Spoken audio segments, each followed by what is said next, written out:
Today, I'll walk you through how to connect your bank account and set up bank feeds in Xero, even if you're a total beginner or just need a quick refresher. By the end of this guide, you'll know exactly how to streamline your financial data so you can focus more on growing your business.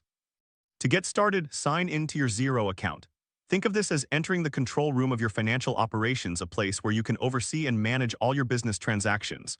Once you're in, navigate to the top menu and click on Accounting and then select Bank Accounts. This is your gateway to linking your financial world with Xero. Next, click on Add Bank Account to begin the connection process. Imagine this step as opening a new channel between your bank and Xero.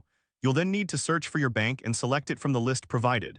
Don't worry if your dashboard looks slightly different. Xero frequently updates its interface to improve user experience. After selecting your bank, review the available connection options.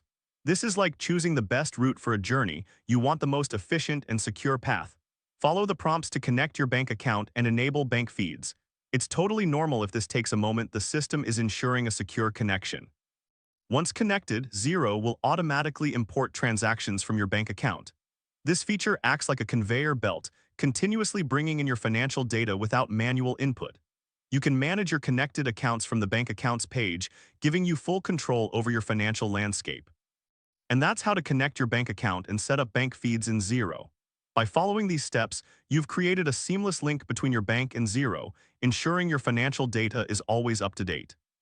If this helped you out, please give the video a thumbs up. If you run into any snags, leave a comment below. Subscribe for more actionable guides. Thanks for watching.